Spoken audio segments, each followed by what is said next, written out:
Now, Executive Suites with WPRI.com reporter Ted Nesi.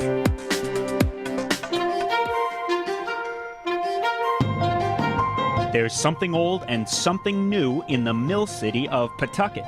The long-established Providence Yarn Company, a nearly 80-year-old business still owned by the family that got it going and still growing thanks to a 2010 expansion. The new kid on the block, Foolproof Brewing Company, a startup craft brewer off Mineral Spring Avenue whose founders are almost done installing tanks and kettles as they prepare for the grand opening. This week on Executive Suite, two products of Pawtucket with Terry Schuster, president of Providence Yarn, and Nick Garrison, president of Foolproof Brewing. Welcome to Executive Suite. I'm Ted Nesi. Nick Garrison will be joining me on the second half of the show, but right now I want to welcome Terry Schuster, president of the Providence Yarn Company, third generation of your family to run this business.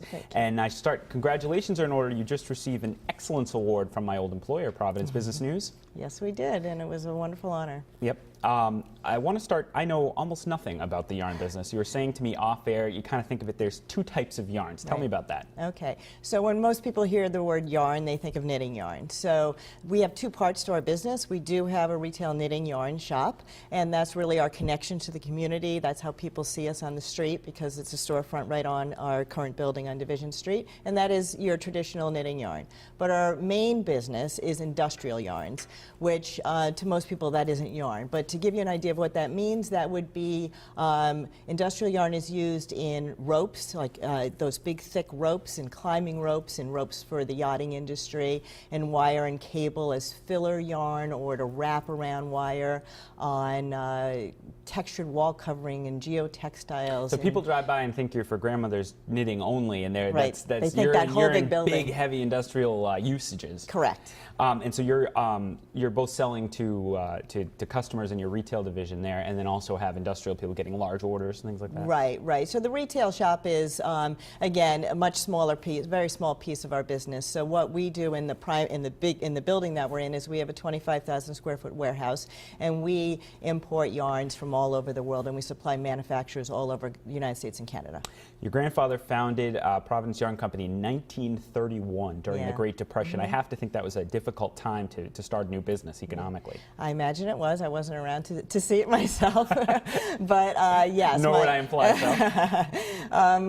My grandfather was Isidore Samprel, and he came to the United States as a child, and he started this business in 1931 in Providence, which is why the name is Providence Yarn Company. They soon moved to Pawtucket. The history really is, back then there were a lot of industrial yarn producers in the United States. My grandfather and then my father and uncles sort of became the suppliers of what is called off-grade or second industrial yarns, which just mean it doesn't meet the top quality, but it's still great for manufacturers. People can buy it off quality a lot cheaper. So what he built a business on is being that provider of that particular type of yarn, and he became known for that. It was a really lucrative business back then. Monsanto, which is a pretty well-known company, he was there. So he got all their seconds, basically. And your father took it over, and you brought something, a terrific showcase here of how this is run in your family. Tell me what this is and what it tells us. Well, my father saved everything. So this is actually a report that he wrote when he was in school. And it's, so it's probably, although I can't find what year it was, my father was born in 1931. So, Okay. He wrote a report back then on the textile industry. So it kind of brings the history back. My grandfather started it, my father grew up in it, my uncle and then my aunt's husbands worked in the business. So even as a kid, I guess my father knew, even as a kid, that he would be doing this. He got an A+ on the report, by the way.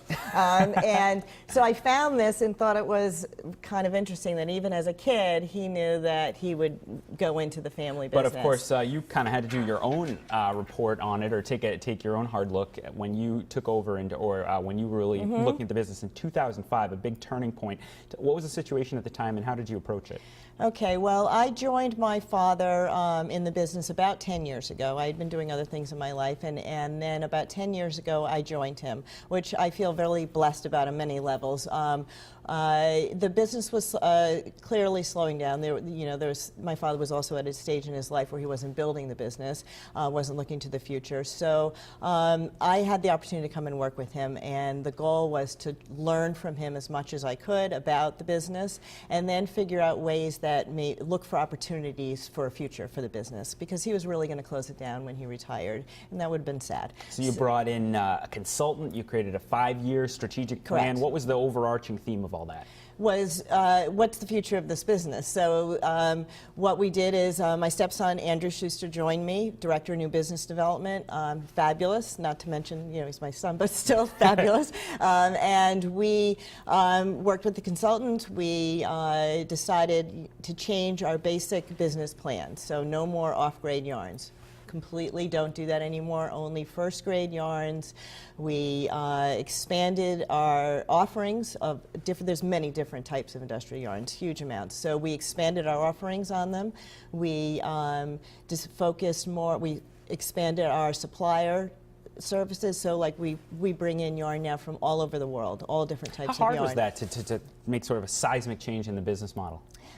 It was not so hard as it was exciting and invigorating. So, it was wonderful to be able to see, wow, there is a future for this, and there's opportunities that have gone unseen, and we were able to find them. So it was not as hard as it was a great thing. Is it fair to say this is not literally your father's Providence Yarn Company? It's very different than it used to be, and yes, because people knew us as the place to go for seconds and closeouts, and now what's great is that all over the country now people say, wow, it's a new and changed Providence Yarn, and what a great compliment is when a new customer refers other people to us, and we get that all the time. And you've 7 years since you had that big rethink. How have the results been? The results have been fabulous. One of the other big focuses that we do right now is customer service. We brought in Debbie Magner, who is our customer service associate, and we changed all the staff in our facility. And what's been one of the things that was really important from day one is a saying from a book by Jim Collins called "From Good to Great," about getting all the right people on the bus. And over a period of time, I am very happy to say that we have all the right people on the bus. So we're a team, and we help each other, and we all work together, and we all have our areas of expertise. But I say that customer service is probably, in addition to the products and the value-added services that we do now, customer service is key, and we get an enormous amount of compliments from our customers. It's basically do more than they ever could imagine you could do for them, and they'll stay. They'll stay with you, especially in a time probably when everyone's watching their pennies particularly Right. closely over the last couple of years. You brought one other funny prop I wanted to show you. You have various ways to keep in the minds of your customers. You're going to hold that up. This is a little bobblehead pen kind of thing, right? Right. It's just a pen, and really it was sort of just a fun thing. We bring it to trade shows. We send it to customers. Obviously, now tell me, this has nothing to do with yarn. What was the thinking like, let's order this? When people get frustrated at work, it can be any industry. People get frustrated at work. We find that people are leaving it on the desk, and when they're having a bad day, they just, the eyes pop out. And it makes them laugh, and it makes them see our name. And next time they talk to us, they go, oh, I had to push the pen's head 5 times today. Just little stuff. Although hopefully not, because their yarn was delivered late, right? Or anything like that. No, it's the other thing. We do same-day shipping. Basically, whatever the customer needs, we do it. Now, you, in 2010, 5 years after this sort of pivot point we were talking about, you expanded your retail and wholesale businesses. You moved from an old mill on the Pawtucket Central Falls line to a pretty well-known building, the old tool building, which people might know as they go. I know, past the, going sort of the Route 95 detour to 95 North. You see it right along there. You saw the pictures my photographer had there. Seems like a bold move to expand in 2010, right after the depths of the recession, when there was no sign around was recovering. What was the thinking there? Well, we had made a lot of the changes inside, and we knew it was time then to show and change the face of the company. So the city of Pawtucket was wonderful working with us on this. We found this building. It's been a great move for us, and it will be known as the tool building until someday we're not there anymore. Then it will be the Providence Yarn building, right? Absolutely. But we'll be there for a long time. It's a great building. It's great for the store. It's great for our industrial. It's just put a new face on the business. So it was fabulous. You mentioned Pawtucket officials. I'm curious, we were having so many conversations in Rhode Island right now about economic development, how to support our current businesses, how to make it easier for new businesses to come on, like Nick Garrison, who's in the second half here. Sort of what's your take after, especially when you've been in an intensive rebuilding phase with your business, what do you think right now of the business climate in Rhode Island? How does it feel to you as someone on the ground? It's, as I said, City of Pawtucket itself was really supportive because we were here before, and then they want us to stay, obviously, and so they were really supportive. From the state's perspective, the state really doesn't do a whole lot. It's not encouraging for, new businesses to come in. We have high taxes. We have, energy costs. Yeah, it's high energy costs, and the property taxes are high. And something as simple, it may sound like not a lot, but especially for companies who are starting out around here, Rhode Island you have a corporate fee every year of $500 every year, no matter how big your company is. So if you're trying to attract businesses to come to Rhode Island, it's not very welcoming. It's just, just to get in the door, $500. Just to get in the door, and then you pay it every year, every single year. So, it's Why didn't you move then? Because Rhode Island's home, and the history of the company is home, and my family is here, and it's home. There's something about, in spite of all this, there's something about Rhode Island that's pretty awesome. I love Rhode Island. We'll leave on that optimistic note. We're up against a break. Nick Garrison will be coming on second half, but I want to thank Terry Schuster for being here. Providence Yarn Company. Stick with us on Executive Suite.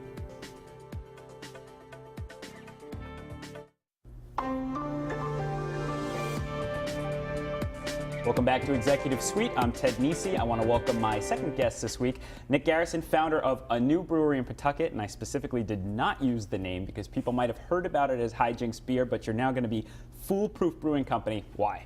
Yeah, that's right. We just recently changed our name, Ted, from Hijinks to Foolproof.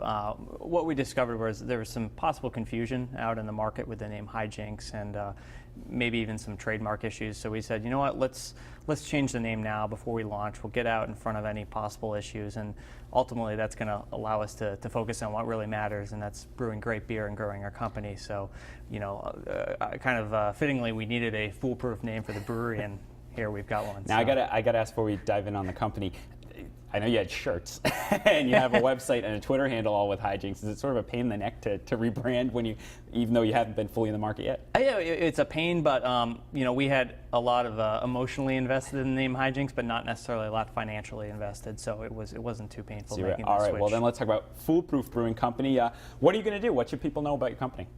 So one thing that's really unique about Foolproof is when we brew our beer, we actually associate every beer with a life experience. So kind of our philosophy is, okay, if you're out going to the beach or going to the bar with your friends, or maybe even just sitting inside on a rainy day, what would be the perfect beer for that experience? And that kind of dictates our approach to the whole brewing process. Okay, so you're going to be brewing 3 beers, I think. The last time I read 3 kinds of beers? That's right, yeah. We're launching in Pawtucket, yep. We're doing the 100% of the brewing process right here in Rhode Island in Pawtucket, and we are launching with 3 year-round beers, as we call them. The first of which is a Barstool. It's a American Golden Ale, and as the name implies, the experience we were trying to capture there was the night out with your friends at the bar, and so we actually made that beer really fitting to that experience. We also have Backyard, which is our own take on an American IPA for people that like hoppier, bitter beers. Backyard with an H with no R, exactly. For Pawtucket, okay. And then we have Rain Cloud, which is our robust porter, which is a darker, thicker, slightly more alcoholic beer, and that's kind of the perfect stay inside beer when it's raining outside, you're watching a good movie, maybe reading a book. We thought that was a perfect fit. So yeah, you've got a grand opening coming up. How far are we away from that? What's left to do? We are literally in the process of connecting all of the tanks, making sure everything works perfectly, doing some initial testing. We're hoping to brew our first batch of beer actually next week. Taping this on the day before Thanksgiving, so we're talking about the last week of November? Yeah, exactly. And then that means our beer should be out on the market before Christmas. Where are people going to find it? Hopefully throughout the state. We're working with a wholesaler right here in Rhode Island. So hopefully customers will find Foolproof in bars and restaurants and liquor stores. And then we might eventually grow outside of Rhode Island to Massachusetts, Connecticut, and other parts of I'm curious New about England. it's a big industrial process to brew beer on a commercial scale, right? What goes into it? What did you have to buy? What materials do you have? What did you put together in the are you in an old mill, I assume, since you're in Pawtucket? We're not actually. We're in a really nice kind of mixed manufacturing building that was built in '07. It's perfect for us. It's got high ceilings. That's really critical in a brewery because you want to grow upwards instead of outwards with your tanks. But yeah, a lot of people don't realize just how much goes into brewing beer. And you have these massive stainless steel tanks.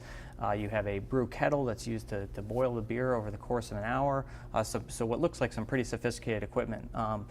From a process standpoint, it's actually the same exact thing as if you're brewing beer at home. It's just on a much larger scale, and that's kind of how I got into this whole thing, was home brewing. Yeah, that was my next question. Where were you always planning to be a brewer? Does brewing run in your family? Where did this come from? Not at all. Completely random. I got a Christmas gift one year. It was a home brewing kit. I had always enjoyed good beer, but I didn't know much about it necessarily. And within a few months, this simple hobby had spiraled into an obsession. And I said, you know what, this is what I want to do with my life. Now, what did you do before? I worked in communications. I worked in the aerospace industry. And again, I left a great job with a great company to follow my dream, and took about 4 years to put this whole thing together. 4 years. Wow. Yeah. Were you? I have to think at times you had doubts about whether this was the right idea, or whether. And you're newly married, I believe. Your wife must have had thoughts on it too. Yeah, absolutely. Yeah, we got married back in '08, and there's kind of an interesting story there with the connection to the brewery, because I actually brewed all the beer from my wedding, and that's when people were kind of pointing out to me, hey, you might want to think about doing this full time. And my wife and I talked about it on our honeymoon. She actually suggested the idea, not me. So Okay. that was all she wrote. From there on, I knew I was going to open a brewery. And the brewery, you've talked about it also being a bit of a tourist attraction. Are people going to be able to tour it? Are they going to go through? Is it going to be open to the public? Yeah, we're going to start doing public tours of the brewery probably in January. We might squeeze a few in at the end of December, but the idea is we're going to do 2 hour-long tours on Friday afternoons, and then 4 more on Saturdays. And folks can come in, for $10. They get to learn about Foolproof. They get to learn a little bit about the brewing process. They get a glass. Most importantly, they get to try some of the beer. It seems like there's a lot of microbrews right now, always bubbling up. You're always hearing about them. I feel like more and more of my friends are beer aficionados. I always feel clueless. I just drink what they tell me. And are you concerned at all the market is saturated? How do you stand out right now when there's a lot of sort of boutique beers coming around? Well, the numbers in the craft beer industry are amazing. It's double-digit growth every year. Just last year, we saw 13% growth by volume, 15% growth by dollars, and still craft beer only represents 6% of the overall American beer market. So the room for expansion is still enormous. And one of the most exciting questions is, well, if it's 6% now, could it be 8%? Could it be 10%, 15, 20, 50%? And no one really knows the answer to that question. So I think there's plenty of room for growth out there. In terms of setting ourselves apart from other breweries, we talked a little bit about our philosophy and how we associate beers with experiences. We think that will help us stand out a bit. And then, right here in Rhode Island, we think the fact that we brew our beer 100% in the state, from grain to glass, it's all done in Pawtucket. We think, the locals will really want to come and see that operation and be a part of it and participate in supporting a small business. All right, we have to take another break. When we come back, more with Nick Garrison on his soon to get started brewing company in Pawtucket. Stick with us on Executive Suite.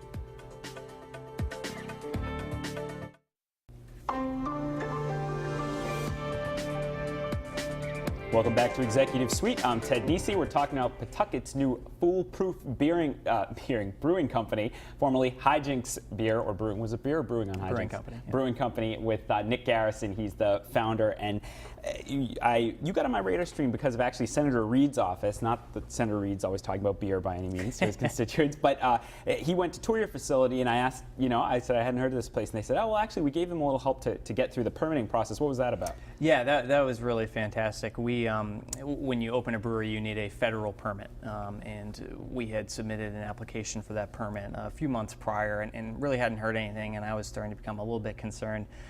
So I reached out to Senator Reed's office, and this is not an exaggeration, within 24 hours I had a phone call from the TTB, which is the licensing authority at a federal level, and they had granted us our application. Pretty good constituent services. But boy, so it took a little pressure point from your own senator to make sure, and then it was quick. We did, exactly, yep. And how about working with state and local offices? We were talking a little bit about this with Terry before. I mean, you as you said, you were in a whole different industry. You decided you want to be a brewer. What was it like to navigate sort of the process to start a company, to get the permits you needed for this? What was that like? Where was it easy? Where was it hard? What could be better for the next brewer to come along? Well, I did as much research as I could up front, learning what permits you needed to make beer, to sell beer. And so I think doing that research and talking to other breweries in the state and other states as well, that really helped make it a pretty seamless process for us. So yeah, overall I'd say it went very smoothly. We got our state license a few weeks ago, so we're now legally permitted to make beer. It's just a matter of us finalizing the connections with the tanks and firing everything up. Yeah. Why are you in Rhode Island? As the same question I put to Terry before. Well, like Terry, Rhode Island is my home. I live here. I love the state. And when I got into this, I really saw an opportunity because there actually aren't many production breweries in the state, although we've seen that change over the last few months. A lot of new breweries opening up in the Ocean State, in addition to Foolproof, which is, I think, fantastic. It's a great thing for the Rhode Island beer scene. And you're in Pawtucket. You mentioned my colleague Andrew Adamson reported on you a few months back, and he said the water filtration in Pawtucket is particularly good, or something like that. Yeah, the city invested in tens of millions of dollars in their water treatment. So that's really important for a brewer because water is 90% of beer. So we look at that, and then we run an additional industrial filtration system inside the brewery before it goes into the product. So the water that goes in is really top notch. So an infrastructure investment that maybe they didn't think would lead to brewing, but exactly. It helps you out. You mentioned there other brewers. Ethan Shorey of the Valley Breeze newspaper has done some terrific work tracking your progress, and he mentioned to me when I was getting ready for this show that you're not the only new brewery opening right now and around. There's a couple of you, and you're forming a coalition. Tell me about that. Yeah, there's been a lot of new breweries cropping up around the state, even right next door to us. The Bucket Brewery is a little bit of a smaller operation than us. Great guys. We run into them regularly. So there's really no rivalry then? No, not at all. It's really a collaborative, amicable industry, and that's I think that kind of camaraderie sort of led to the initiative you were talking about, which is the Rhode Island Brewers Guild, which is in the works right now.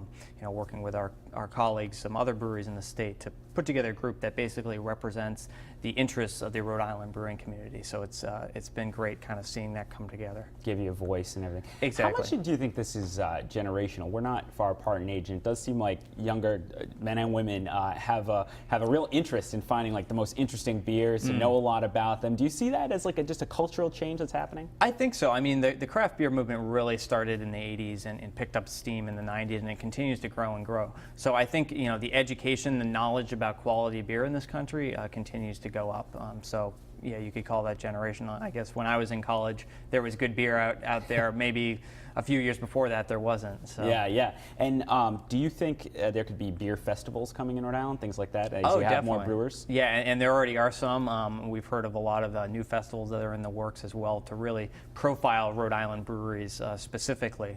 But yeah, so people are going to want to know when should they look for your beer, and they can try it after we've been talking about it for 10 minutes here. Well, if all goes well next week with our first batches, again, we should be out in the marketplace before Christmas. Oh, you sell it online?